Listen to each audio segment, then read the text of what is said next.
Amém. Pode vir, por favor, senhor bispo.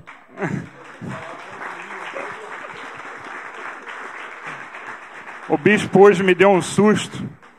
Ele tinha ido para Juiz de Fora. Aí eu estava até às 7 horas da noite, antes que ele chegasse, preparando uma mensagem. Se ele não viesse, eu estava pronto, né? E Deus é bom, Ele pôde estar conosco. Sua esposa, Kátia, pode levantar, Kátia. Uma salva de palmas. Muito mais nova que ele. Mas... só para você que não conhece, eu sei que algumas pessoas não conhecem aqui, isso aqui não foi inventado pela Igreja Católica, tá? Isso foi inventado pela Igreja Evangélica Episcopal, né? Na Alemanha. Então, não pense que isso aqui é gola de padre, não é. Eu vou passar a palavra. Amém. Boa noite, meus irmãos. Eu tenho que pedir perdão a Deus quando eu uso o colarinho clerical. A camisa que normalmente um bispo usa é aquela vinho, magenta, uma cor assim. E eu confesso que eu me divirto um pouco quando eu vou para a igreja assim com a minha mulher do lado. E todo mundo olhando e dizendo, meu Deus, o padre com a esposa, não tem vergonha mais, a coisa está escancarada. Deus é bom, amém, irmãos? Tive o privilégio de estar aqui algumas semanas atrás, quando o bispo Tito esteve aqui pregando. Vim dirigir o carro para ele e já dei uma celebrada aqui com o pessoal pelos 10 anos, e hoje tenho o privilégio de compartilhar com você a palavra de Deus. Vivemos um tempo, acho que complicado, muito complicado. Hoje a igreja ela tem muitos termos.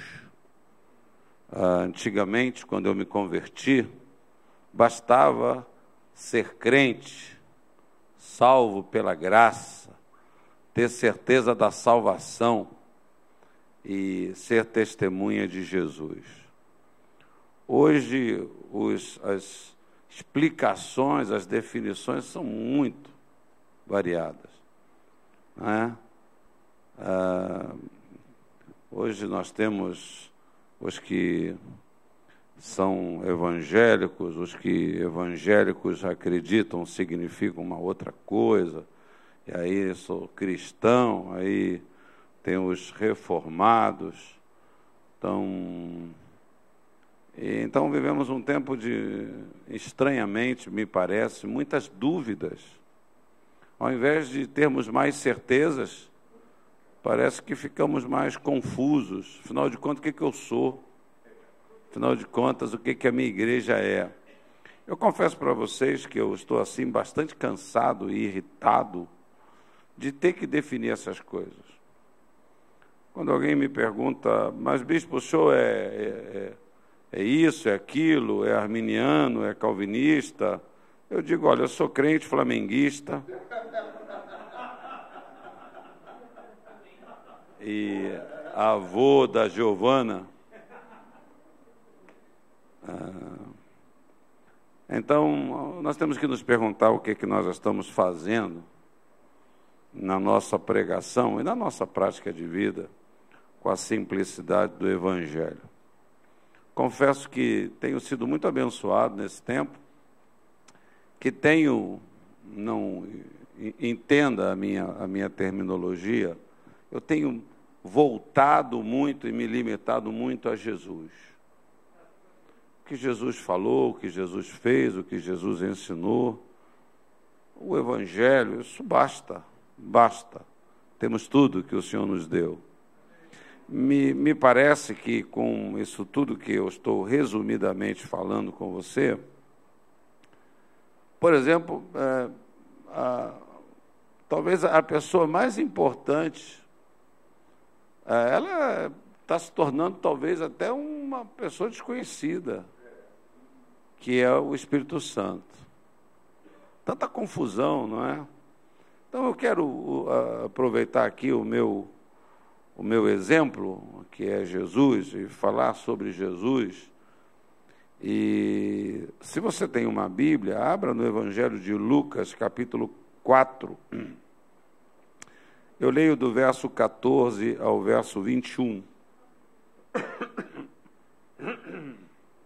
Eu uso a nova versão internacional das Escrituras.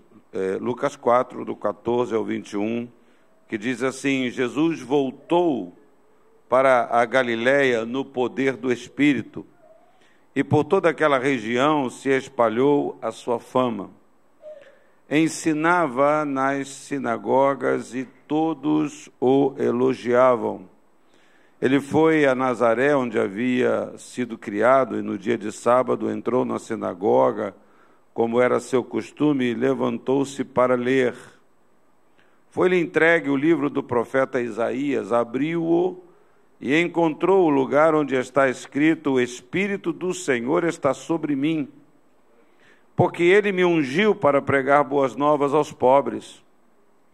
Ele me enviou para proclamar liberdade aos presos e recuperação da vista aos cegos, para libertar os oprimidos e proclamar o ano da graça do Senhor. Então ele fechou o livro, devolveu ao assistente e assentou-se. Na sinagoga, todos tinham os olhos fitos nele. E ele começou a dizer-lhes: hoje se cumpriu a Escritura que vocês acabaram de ouvir. Pai, fala conosco, nós te pedimos através da tua palavra. Sim, estamos aqui para celebrar mais uma vez. Estamos aqui para dizer obrigado, Senhor. Estamos aqui para dizer louvado seja o teu nome, Pai, por esta igreja, por esta porta aberta, por esses 10 anos, e também para celebrar a tua obra na nossa vida, no nosso coração. Muito obrigado, Senhor, por te conhecer e por poder te servir e te buscar. Agora pedimos que o Senhor fale conosco através desta tua palavra. Que nesta celebração o Senhor nos proporcione, nos permita desfrutar de uma unção especial aqui nesta noite, Pai. Às vezes pensamos que precisamos de muitas coisas.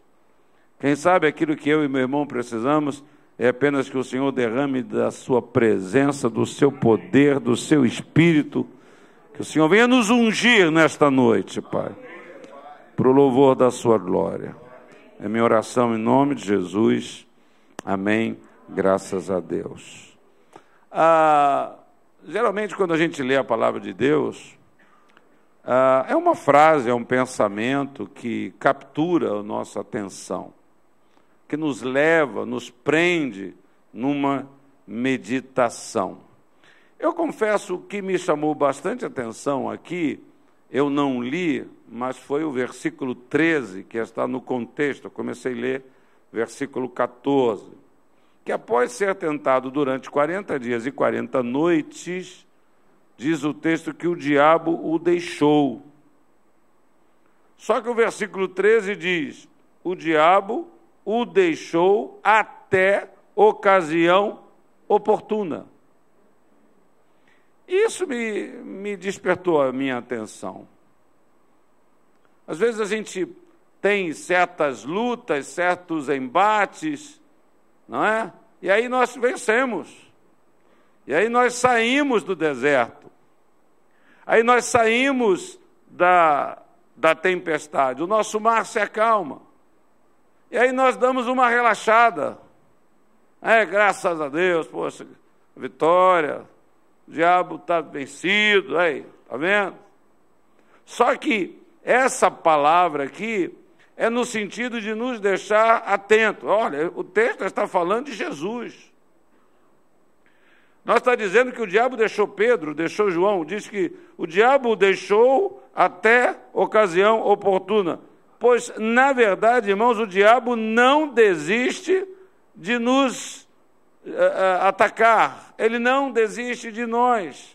Ele pode não ganhar uma batalha e deixar você continuar a sua caminhada, mas Ele sempre está pronto a aproveitar as oportunidades para infernizar, é um verbo bem apropriado para Ele, para infernizar a sua vida, a minha vida, a nossa vida. Então, nunca é demais lembrar a exortação de 1 Pedro, capítulo 5, versículo 8. Estejam alertas e vigiem. O diabo, o inimigo de vocês, anda ao redor como leão rugindo e procurando a quem possa devorar. Jesus, diz o texto que eu comecei a ler, então voltou para Galiléia, e aí também me chamou a atenção esse detalhe. Jesus o fez no poder do Espírito. Eu não sei se você acha que isso é religiosidade demais. Há algum tempo atrás eu fui com um pastor amigo meu a Belo Horizonte. Fomos a vários lugares, fomos a várias reuniões, e pessoas da família dele. E lá pelas tantas nós fomos visitar uma senhora, não me lembro bem o contexto, e eu fiquei assim, chocado com aquela senhora, porque era uma senhora que tudo eu oro, que tudo eu oro. Ela começou a falar comigo, ela disse, não, quando eu acordo, eu abro o meu armário e eu digo, Jesus, que roupa que eu vou usar hoje? Eu comecei a ficar meio perturbado com aquilo. Ela disse, não, que eu vou na cozinha e eu digo, Jesus, o que eu cozinho hoje? Eu só pensando nos pobres da minha igreja, que não faz essa oração, porque abre a geladeira e diz, graças a Deus, porque é pelo ovo que eu vou comer, porque só tem ovo, não tem como perguntar, o que eu vou cozinhar hoje? Né? Dependendo da situação que você está, já pensou? Senhor, o que eu faço para a comida hoje? As pessoas vão dizer, ô, sua besta, só tem ovo para você fritar, você não está vendo? Não é? Que roupa que eu visto? Às vezes, né, tem um tipo de espiritualidade que é assim, um pouco piegas. O ímpio desdenha, né? É uma pseudo-dependência, mas na verdade não é. Não é. Também, irmãos, nós não podemos cair no outro extremo. E às vezes nós caímos no outro extremo. Levanta, sai, vive, compra, não ora, não pergunta a Deus, não pede opinião de Deus. Quantos homens, quantos pastores estão fazendo a obra de Deus na base da sua experiência, na base do seu olho, porque eu já fiz, porque eu sei. Nunca esqueço o testemunho de um também amigo, colega, pastor, já abriu igreja aqui, abriu igreja no outro estado, e um dia ele foi abrir uma igreja num determinado lugar, numa cidade nova, e eu estava na inauguração desta igreja, e ele estava furioso, ele estava indignado, porque ele mandou fazer 10.000 folhetos, 10.000 folhetos. Alugou um imóvel numa rua e colocou em cada casa, em cada moradia, um folheto daquela inauguração. E ela estava dizendo lá, não veio uma pessoa. E ele estava indignado. E eu, meio que brincando, meio que falando sério, eu falei, tu já experimentou orar? Tu experimentou pedir para Deus? Às vezes, nós vamos para um outro extremo, não é? De atropelar. Quando eu leio que Jesus saiu, não foi Pedro, ele saiu, ele foi para Galiléia no poder do Espírito. Ele foi levado ao deserto, se você ler o capítulo todo, pelo Espírito. Ele foi sustentado no deserto, naquela tentação, pelo Espírito. E ele voltou para a Galiléia no poder do Espírito Santo. Tudo o que Jesus fez, o seu ministério, ele fez sob o poder do Espírito Santo. E se hoje nós, eu, você, Igreja de Nova Vida da Barra da Tijuca, se nós desejamos, se nós almejamos fazer algo na obra de Deus, no reino de Deus, na igreja, para o Senhor, de valor, nós precisamos também deixar que o Espírito Santo governe as nossas ações, governe as nossas atitudes, governe os nossos relacionamentos, governe a nossa vida. Em seguida, Jesus se dirigiu, eu estou chovendo aqui no texto já lido, à cidade de Nazaré e foi direto para a sinagoga. E na sinagoga começou a falar sobre o projeto do reino de Deus. O evangelista Lucas menciona menciona 5 destas manifestações que Jesus veio realizar. O profeta Isaías, que foi citado, que citou esta passagem lá no seu livro, menciona outras atividades que Jesus veio cumprir. Isaías declarou que Jesus viria para consolar os tristes. Isaías mencionou que ele viria para dar a todos os que choram uma coroa em vez de cinzas, que ele daria óleo de alegria em vez de pranto e colocaria em todos os seus um manto de louvor em vez de espírito deprimido. Tudo isso se cumpriu em Jesus, durante o ministério de Jesus. Mas eu quero, nesta noite, me ater aos 5 pontos mencionados pelo evangelista Lucas. Logo de início, Jesus mostra que ele estava sob a ação do Espírito Santo. Versículo 18, o Espírito do Senhor está sobre mim. Ouça, meus amados irmãos, a igreja, e eu não me refiro à igreja da Barra, eu me refiro à igreja de uma maneira geral, inclusive a que eu sou pastor, que está reunida também nesse exato momento. A igreja não faz o que precisa ser feito porque ela tem deixado de lado a presença do Espírito Santo. A gente não faz, não consegue, porque a gente tem deixado de lado o Espírito Santo. A força da igreja nos dias de hoje parece que ela está no marketing. Parece que ela está na comunicação, nas mistificações, melhor dizendo, nas mistificações que são feitas. Por isso Jesus começa falando sobre a unção que estava sobre ele naquele momento. E aí ele revelou o que o Espírito iria fazer através do seu ministério. Bom, o Espírito do Senhor está sobre mim. Essa é a base, esta é a força, essa é a inspiração, esta é a graça, tudo está nessa presença de Deus na nossa vida. E aí ele começa a dizer o que esse Espírito Santo, o que essa unção iria produzir através do seu ministério. E, em primeiro lugar, Jesus revelou que ele veio para evangelizar os pobres. O Espírito do Senhor está sobre mim, porque ele me ungiu para pregar boas novas aos pobres. Na versão Almeida está, me ungiu para evangelizar aos pobres. Preste atenção ao que Jesus afirmou. Ele veio evangelizar e não apenas para alimentar os pobres. Os pobres sabem, conhecem as suas necessidades. As necessidades de uma pessoa desprovida materialmente, ela está diante dos olhos dela.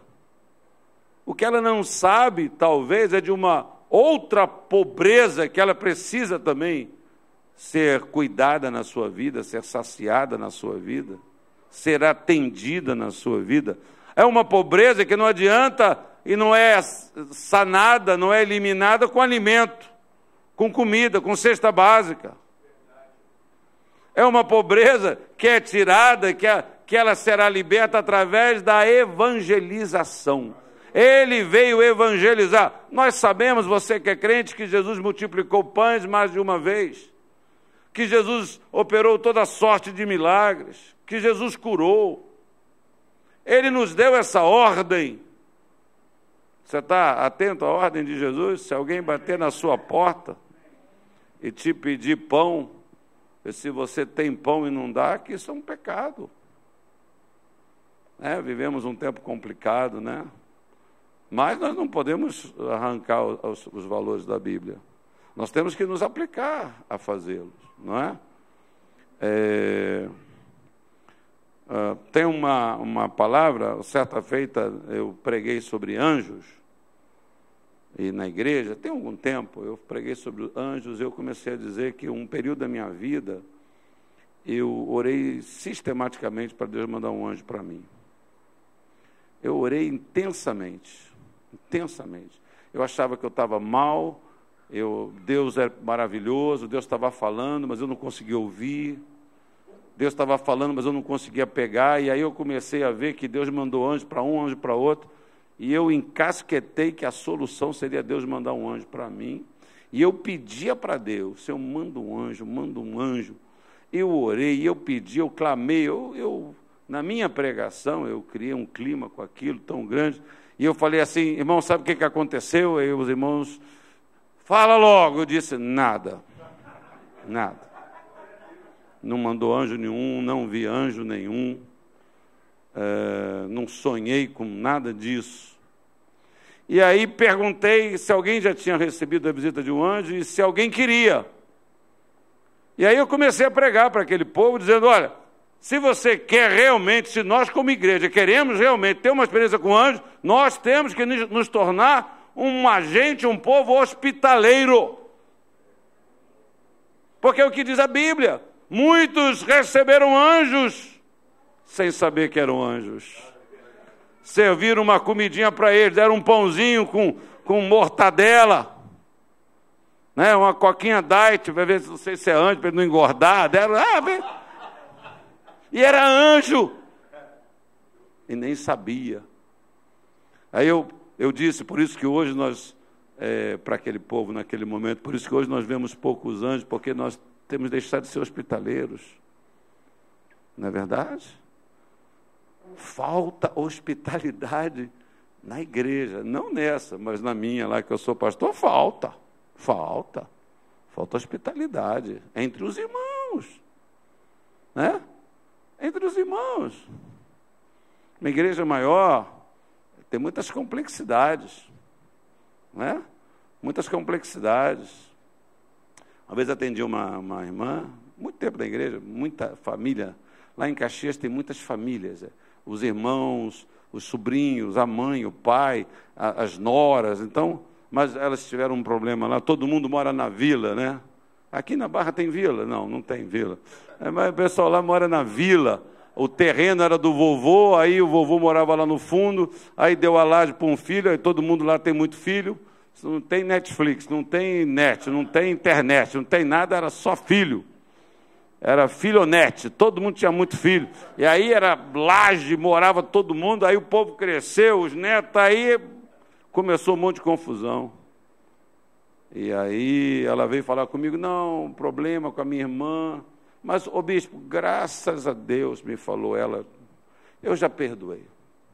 Também, olha, agora eu sento lá atrás, ela senta lá na frente, eu nem vejo a cara da minha irmã, graças a Deus. Eu vi isso.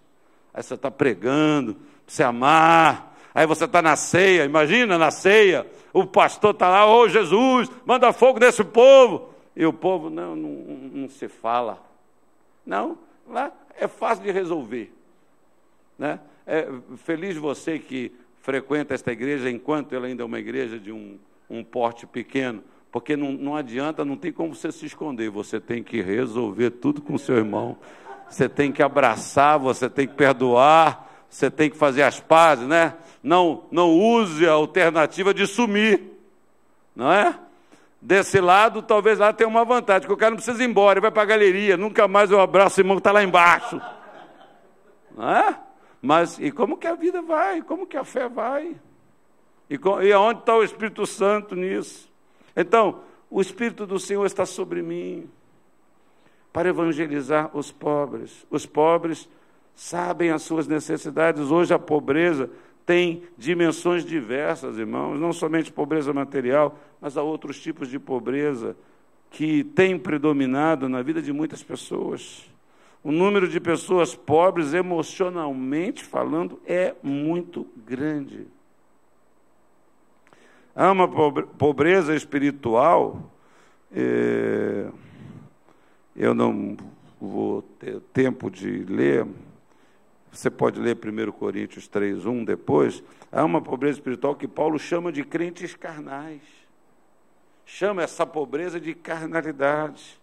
Jesus veio eliminar toda a pobreza através da evangelização. Só a evangelização, com a mensagem centrada nos princípios do reino de Deus, pode mudar o estado de vida de uma pessoa, meu irmão. Com o evangelho, o pobre, seja ele de que natureza for, deixa de ser pobre. Com o evangelho, porque é isso que aconteceu na minha vida. Evangelizar é dividir o evangelho que nos alcançou com outras pessoas, é fazer o que fez a mulher samaritana. Depois de ser alcançada por Jesus, ela voltou à sua aldeia, contou tudo o que lhe havia acontecido com Jesus, no encontro com Jesus, e o apóstolo João registra esse momento afirmando, em João 4:39, muitos samaritanos daquela cidade creram nele por causa do testemunho dado pela mulher. Não foi que Jesus foi lá, foi o testemunho dado pela mulher. Eu pergunto, você tem testemunhado? Você tem falado a outras pessoas sobre o que Deus tem realizado na sua vida? Você tem compartilhado o que Deus tem feito na sua vida? Eu era pastor lá em Juiz de Fora, e veio uma irmãzinha para mim e falou assim, pastor, puxa, olha, eu falo com todo mundo, eu não consigo trazer ninguém para a igreja. Mas, irmã, como que não? Mas o que a irmã falou? Eu falo para todo mundo, vai lá. Olha, o meu pastor é maravilhoso. Eu dizia para ela, esse é o problema, irmã. Ninguém no mundo está interessado num pastor maravilhoso, ou legal, ou bonitinho. O povo não está interessado. A irmã tem que falar de Jesus. A irmã tem que falar do que Jesus fez na sua vida. Não que o pastor da igreja é bom. Não que o pastor da igreja é santo.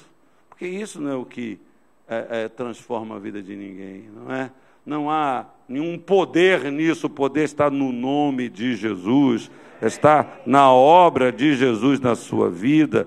Então, evangelizar é mais.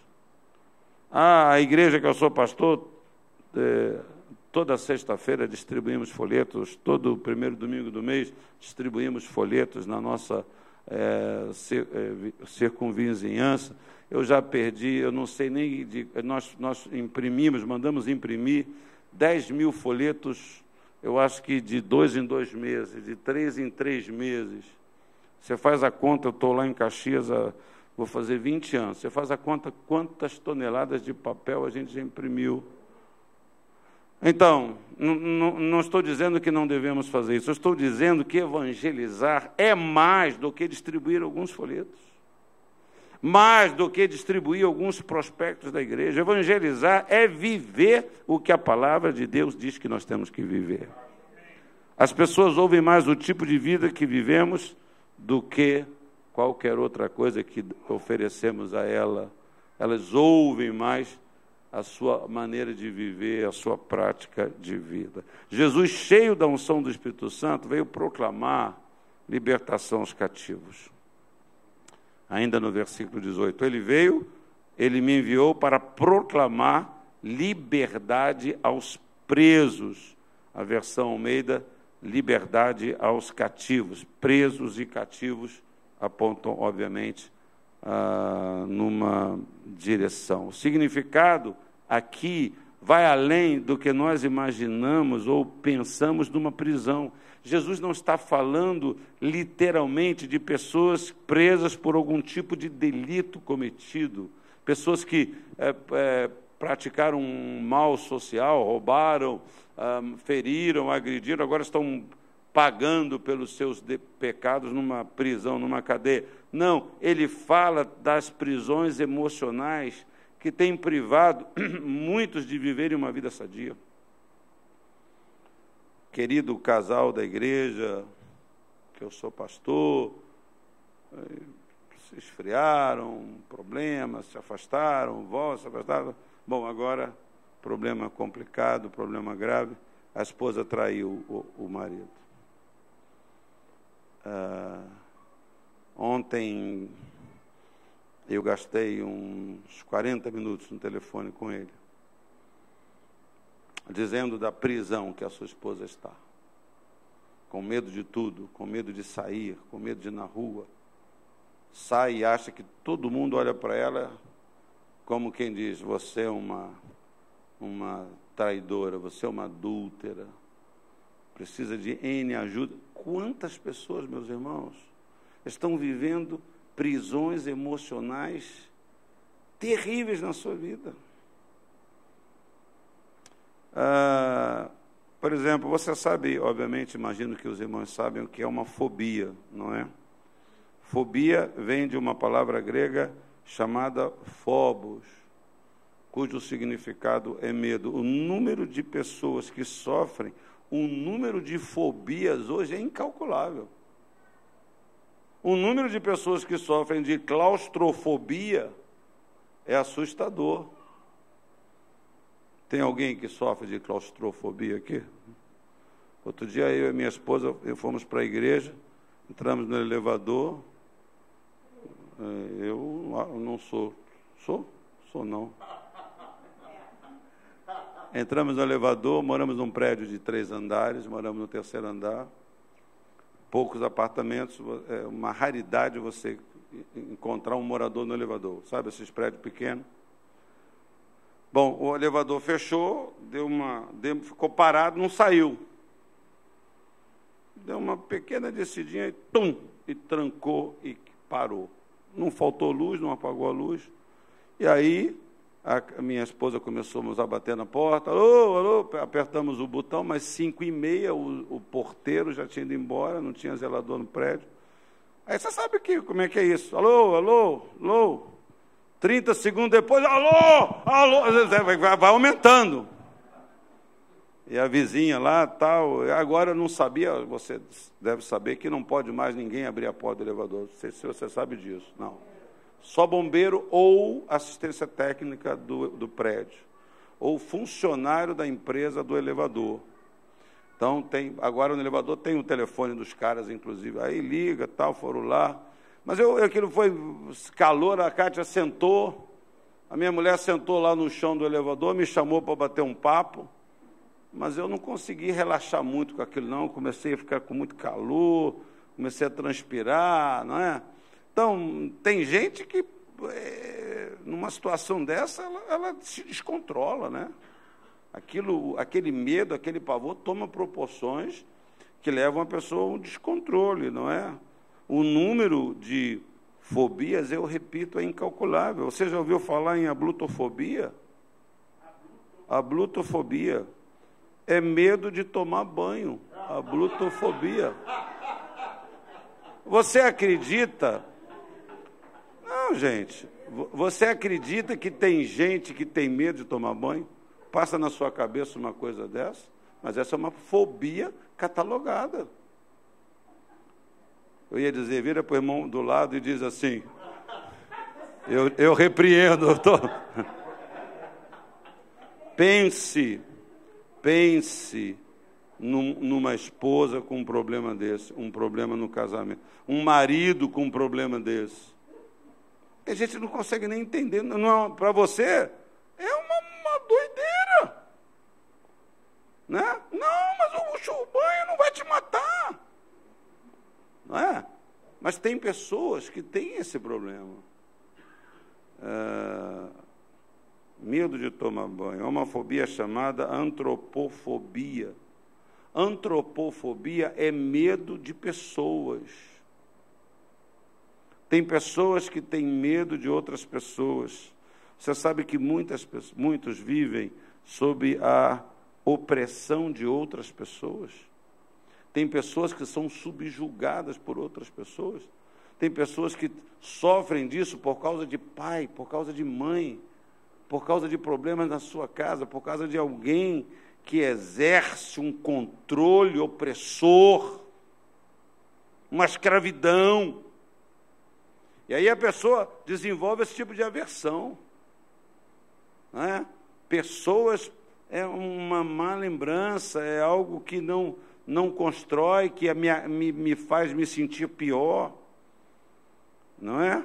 A própria rotina é uma força que limita muitas pessoas, principalmente quando esta rotina está ligada a um problema, a uma doença, uma incapacidade. As pessoas vivem sob o domínio de uma força que ela não consegue vencer. É como a pessoa que tem determinadas fobias, medos, você fala, a pessoa não consegue, não tem problema, está seguro. Não,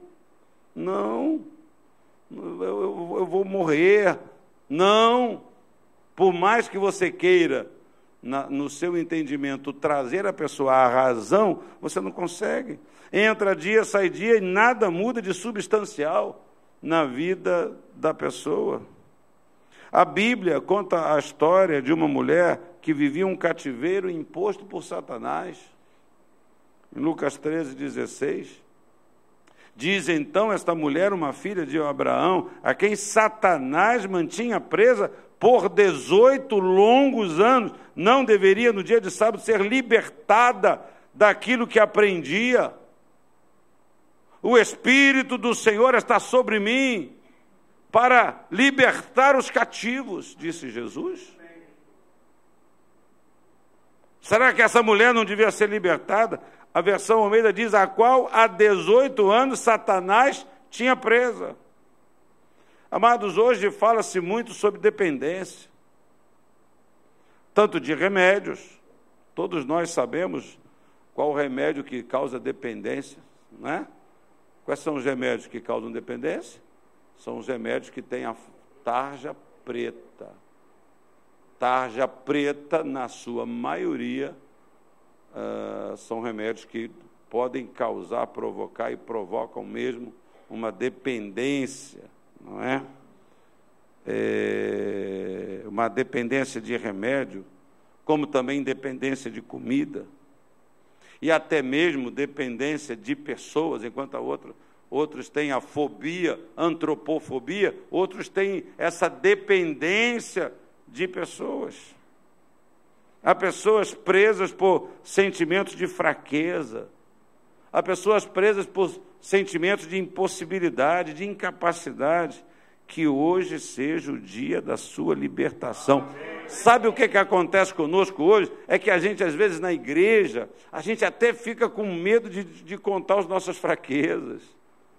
Porque se a gente fala certas coisas, a gente pode sofrer, né, por falta de uma hospitalidade, né, por falta de um amor, um bem-querer, uma consideração, uma capacidade. Então, a gente passa a se disfarçar, a não abrir o coração. Todo mundo tem uma história miserável, não é verdade? Todo mundo conta uma história desgraçada, que foi traída por alguém, que foi na igreja, falou para o pastor, e domingo à noite, a menina que trabalha na minha casa, já há bastante tempo, teve um problema no seu casamento, acabou se divorciando. E eu falei para ela assim, mas por que você não procura o seu pastor? Por que você não procurou o seu pastor? Ela falou para mim assim, não, mas eu procurei o pastor, ela só me chama de pastor. E está certo, eu sou pastor mesmo. E ela disse, não, pastor, quando a gente teve um problema lá no passado, eu fui no pastor e falei com ele. Domingo à noite a igreja inteira sabia. Aí todo mundo tem uma história trágica, e aí distribui essa história, olha, espalha o seu medo, manda o seu medo, não é verdade? E assim é com todas as coisas assim, não é verdade? Se você é uma pessoa de um certo temperamento, de uma emocionalidade, de uma sensibilidade, né? Todas as histórias podem ser perigosas, né? Você ouve uma história que o sujeito teve a unha encravada, aí perdeu o dedo, não sei o quê, cortou o pé, teve uma gangrena, morreu. O dia que a sua unha encrava, Satanás, é você, Satanás, você já fica perturbado, não é? E mexe com todo mundo. Não pense que é só você que pensa, todo mundo pensa. Porque você ouve uma coisa, você ouviu um galo cantar, sei lá, uma história. Jesus veio libertar todo e qualquer cativeiro. Você sabe, essa falta dessa unção de Jesus sobre nós faz com que a gente comece a achar que estar preso é assim mesmo, e não é. E não é, irmão. Não, mas todo mundo tem. Mas você não é todo mundo, você é filho de Deus. Você foi chamado por Ele para servi-lo, para fazer a sua vontade. Ele te deu tudo que Ele te deu, para que você seja, de fato e de verdade, mais do que vencedor, como diz a palavra de Deus. Jesus, cheio da unção do Espírito Santo, veio restaurar a vista aos cegos. E a conclusão do versículo 18 veio para libertar os cativos e recuperação de vista aos cegos. Jesus começou o seu ministério curando pessoas. Jesus foi por toda a Galileia, diz Mateus 4:23, ensinando nas sinagogas deles, pregando as boas novas do reino e curando todas as enfermidades e doenças entre o povo. Quando a mensagem do reino de Deus é pregada, na unção do Espírito Santo, as bênçãos são derramadas. Amém. Se você está doente, que a unção do Espírito Santo nesta noite traga a cura completa para a sua vida. Traga a cura completa para a sua vida, em nome de Jesus. Amém. Jesus, cheio da unção do Espírito Santo, veio pôr em liberdade os oprimidos. Para libertar os oprimidos. Opressão é também um estado de aprisionamento. Você já aprendeu isso? Acredito. Mas é importante lembrar que uma pessoa oprimida não é uma pessoa possessa. Possessão é uma força que age de dentro para fora. O diabo tenta, através das suas estratégias, possuir, dominar a mente, a alma, o espírito da pessoa. Isso nós chamamos de possessão demoníaca. Já a opressão é uma força que age de fora para dentro. É interessante a gente ler tanto a Bíblia, a gente lê tanto os salmos, que a gente nem percebe que em alguns salmos o salmista está falando do seu momento de opressão. Ele compartilha a percepção que ele está debaixo de um ataque espiritual. Salmo 18, por exemplo, versículo 4, ele diz: as cordas da morte me enredaram, as torrentes da destruição me surpreenderam, as cordas do Seol me envolveram, os laços da morte me alcançaram. Davi falou sobre agentes externos que estavam tentando esmagá-lo, que estavam tentando apertá-lo, sufocá-lo, enforcá-lo. A sua sensação era essa. Aquela força, aquela pressão. A pessoa sente-se tão impotente, tão incapaz de reagir. Estava me lembrando, quantos de nós aqui já não tivemos um sonho opressor? Quantos já tiveram um sonho opressor? E todo mundo já teve. Como é que é um sonho opressor? Você está numa luta, você sabe que aquilo é uma perturbação espiritual, e no sonho você não consegue falar Jesus, não é não? Já teve esse sonho? Eu digo, graças a Deus que eu acordo nessa hora, né? Você fica ali, parece até que no teu sonho o inimigo está impedindo você de dizer Jesus. Né? E você acorda agitado, tenso. Né? Então, a pessoa sente-se assim, não só no sonho, mas sente na vida real, impotente, incapaz. Pois é, eu sei que vai lá na igreja, eu sei que está lá na igreja hoje, eu sei que tem culto hoje, eu sei que vai ser uma bênção, eu não consigo ir, não consegue ter iniciativa, está ali, presa, ninguém está vendo nada, está tudo bem, aparentemente, exteriormente. Há muitas opressões que acontecem, até mesmo pelas filosofias que muitas pessoas abraçam. Hoje tem muitos crentes abraçando muitas filosofias. Uma moça que está um tempinho afastada da nossa igreja, vai e não vem, muito tempo com a gente lá, tal. Uma vez ela postou uma frase muito bonita de uma pessoa, e eu fiz um comentário lá no inbox, né, que chama pessoalmente para assim, eu falei: você sabe quem é que disse essa frase que você postou? Posta a Bíblia, posta Igreja Nova Vida, posta Eu Amo o Bispo Miguel, posta um monte de coisa, e depois ela colocou lá uma frase que era do Chico Xavier.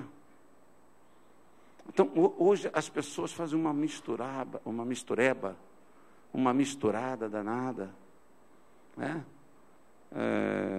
Tem pessoas da minha igreja que postam fotos que a gente sabe de Jesus que são fotos católicas, né? Postam tanta coisa, às vezes você, um detalhezinho, eu sei que você nunca envenenou um cachorro, mas você sabe envenenar cachorro, não é? Como é que se envenena um cachorro? Como é que se envenena um Rottweiler? Você pega umas 10 pessoas, não é? 5 seguram o Rottweiler, 4 abrem a boca dela, e você vai e despeja o veneno na boca dele. Não é assim que se envenena um cachorro? Não. Se envenena um cachorro com o melhor filé, com a carne mais suculenta. E nessa carne que você bota o veneno. Nessa carne. Então, às vezes, tem coisa que tem uma aparência boa, mas é um veneno. A pessoa abraça, a pessoa engole, a pessoa crê naquilo. Né? Eu achei graça, eu vou terminar, mas tem uma irmã lá na igreja, ela é uma senhora, já é avó, mas ela é bem-humorada, e ela posta umas coisas meio loucas. Aí, no dia de São Jorge, ela postou a foto do George Clooney, escrito assim: salve George. O George Clooney assim na piscina. Eu encontrei ela na igreja, eu falei: irmã, gostei da sua postagem. Só não curti porque ia pegar mal para mim, né? Eu curti que o George Clooney é bonitão.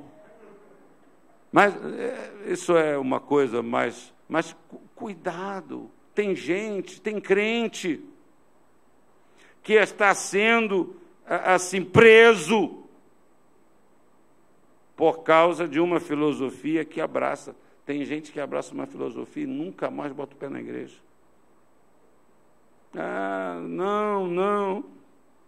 Quando o apóstolo Paulo falou sobre as armaduras de Deus, ele estava mostrando que essas armas são importantes para vencermos as opressões. Efésios 6, 11 e 12, vistam toda a armadura de Deus para poderem ficar firmes contra as ciladas do diabo, pois a nossa luta não é contra seres humanos, mas contra os poderes e autoridades, contra os dominadores deste mundo de trevas, contra as forças espirituais do mal nas regiões celestes. As opressões machucam tanto quanto uma doença física, irmão.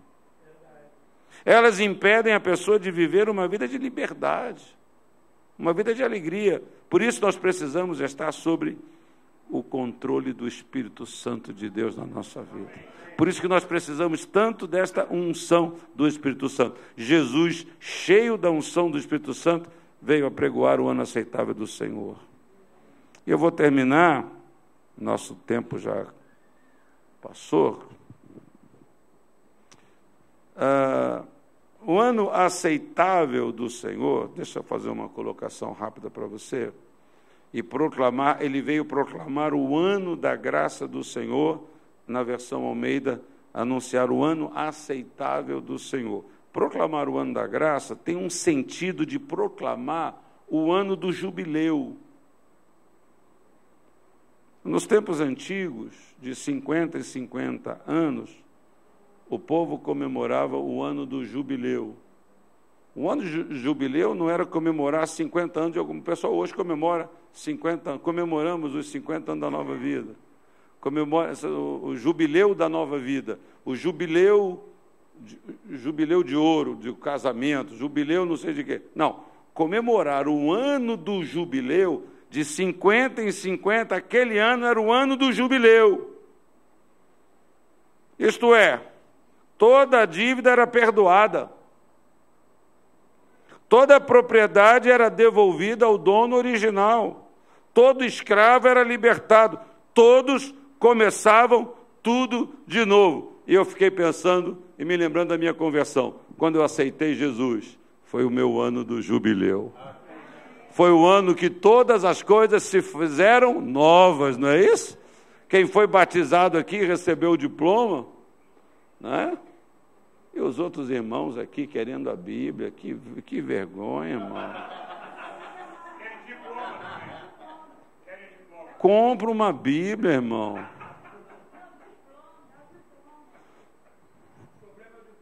Diploma, olha, eu vou dar um diploma verbal. Estão todos diplomados.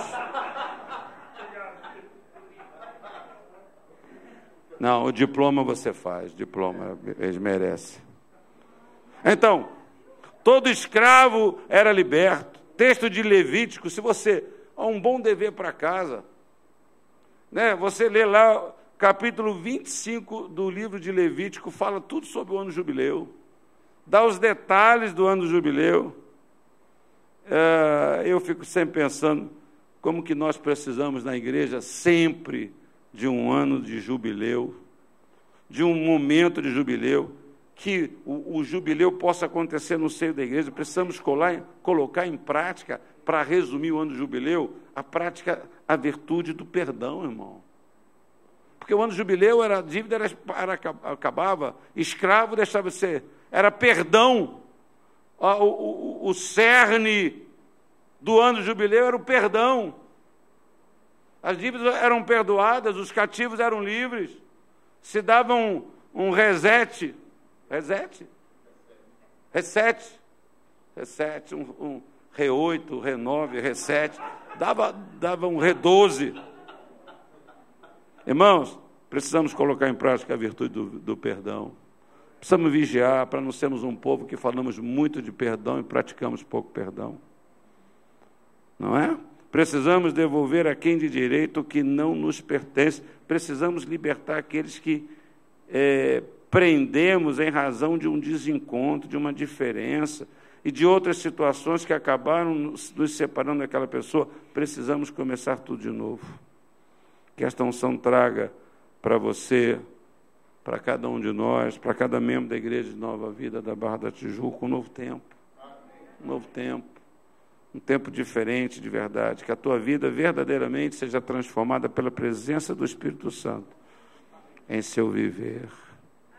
Queria que você curvasse a cabeça.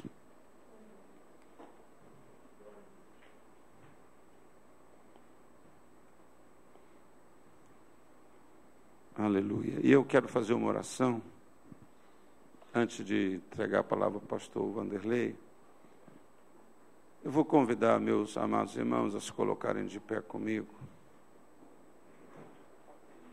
Quem sabe, irmão, você está aqui. Eu sei que num grupo menor, às vezes a gente fica mais inibido. A gente fica mais de um jeito. Mas eu queria que você curvasse a sua cabeça, fechasse seus olhos. E eu quero me oferecer para orar por você. Você que diz assim, poxa, eu preciso de uma unção de Deus. Preciso de que o Espírito Santo. Quantas vezes a gente chega na igreja, a gente acha que a gente sabe tudo o que a gente precisa. Eu preciso disso, eu preciso daquilo. Eu completei 60 anos. Nessa altura da minha vida eu tenho aprendido que, de verdade, aquilo que eu mais preciso sempre é só da presença dele. Porque quando a presença dele está, tudo está certo, tudo está resolvido. Quando ele está, a paz está. Quando você sabe que ele está, a segurança está. Eu não sei que cena da Bíblia você queria olhar, estar presente. Tem uma cena da Bíblia que eu queria estar. Foi naquele barco do naufrágio de Paulo. Não na hora que o barco naufragou. Naquela hora eu queria que um helicóptero já tivesse me tirado do barco. Mas na hora que Paulo sobe no convés e diz: Gente, presta atenção que eu vou falar. 3 dias e 3 noites sem ver sol, sem ver dia, sem ver noite. Ele disse: gente, o anjo do Senhor esteve comigo e disse: não temas, porque Paulo, você não vai morrer, ninguém nesse barco vai morrer, o barco vai se perder, mas ninguém vai perder a sua vida. Mas no meio do discurso Paulo disse: o anjo do Senhor a quem eu sirvo e a quem eu pertenço esteve comigo. E eu tomei para mim essa verdade. As 2 convicções, as únicas que você precisa ter: o Deus a quem você serve e o Deus a quem você pertence. Quando você tem isso, você tem tudo, irmão. Pode levantar um monte de problema. Eu sei quem é o Deus a quem eu pertenço. Aquele que é o dono da minha vida, aquele que me salvou, aquele que me libertou, aquele que mudou o meu nome, aquele que me encheu da sua presença. E você também precisa saber quem é o Deus que você serve. Amém, irmãos? Então feche os olhos, curva a cabeça. Você diz assim: bispo, ora por mim. Eu quero que Deus me encha, que Deus renove a sua unção na minha vida. Levante a sua mão onde você está, dizendo: eu quero essa unção. Nós temos que querer isso mais do que o ouro, mais do que a bênção, mais do que a prata, mais do que qualquer coisa. Pai, eu creio que foi o Senhor mesmo e foi a sua palavra que inspirou, que fez o meu irmão ter consciência que ele precisa tanto de ti, Pai. Tua palavra diz: do Senhor vem o querer e o fazer, vem o desejo, vem a vontade, vem a capacidade de realizar. Pai, eu te peço em nome de Jesus, levante as suas mãos, levante as suas 2 mãos, abra a sua boca para dizer: Pai, renova a tua unção na minha vida, Pai. Nós não sabemos que tu és um Deus que cura, um Deus que responde, um Deus que abençoa, um Deus que opera, mas Pai, renova a minha unção, derrama sobre mim a tua presença. Eu não quero apenas isso seja uma frase na minha boca: o Espírito de Deus está sobre mim. Não, Senhor, eu quero que tu seja uma convicção: o Espírito do Senhor está sobre mim, pelo que Ele me ungiu, aleluia. Unge meus irmãos nesta noite, derrama, Pai, aviva o nosso coração, Pai, aviva a nossa vida, meu Deus, aleluia, aleluia, Pai. Que haja essa chama, que haja este fogo no nosso coração, Senhor, esta unção do Teu Espírito Santo, Pai, na vida desses Teus filhos, das Tuas filhas, ó Pai, que nós deixamos de lado, Pai, tantas pequenas coisas, ó Pai, às vezes estamos tão entretidos com bobagens, ó Pai, estamos tão agarrados com coisas pequenas, estamos, ó Pai, nos desgastando, nos esvaziando, com discussões, com debates que não levam a nada, Pai, enche-nos da Tua unção, aleluia, aleluia. Pai, abençoa esse Teu povo, que hoje seja esse ano de jubileu, Senhor, esse momento de nós nos desembaraçarmos, ó Pai, de nós deixarmos para trás as coisas que para trás já ficaram, Senhor. Capacita cada um dos meus irmãos a olhar para frente, Pai. Tão fácil e tão difícil para alguns, ó Pai. Ó Pai, desembaraça os nossos pés. Que este óleo, que esta unção desembarace todos os nossos embaraços. Oh, Rabacanta Suriandere. Aleluia. Santo Espírito de Deus. Aleluia. Ah, Pai, eu quero. Você quer, irmão? Diga a Ele, eu quero, Senhor. Derrama sobre a minha vida, Senhor. Derrama sobre a minha vida. Derrama, Pai, sobre todos. É promessa Tua, meu Pai. É promessa Tua, Senhor. Ah, Pai, que a Tua presença seja real. Que esta unção faça toda a diferença na nossa vida. Continua com a Tua boa mão sobre este lugar. Abençoa o pastor Vanderlei, sua esposa Márcia, essa família, seus filhos, seu lar. Abençoa cada auxiliar desta igreja, cada homem, cada mulher. Obrigado pelo dom, pelo talento de cada um, mas que todos nós busquemos esta unção do Senhor, que nós tenhamos esta unção como o mais importante, porque a Tua unção não atropela ninguém, a unção não passa à frente do outro, a unção, essa capacidade, Senhor, faz isso, eu te peço. Que nós possamos estarmos atentos e vigilantes, e que o Teu nome seja glorificado, em nome de Jesus, amém, amém. Queria que você desse um abraço desse irmão, e você fizesse um elogio para ele. Faz um elogio para ele.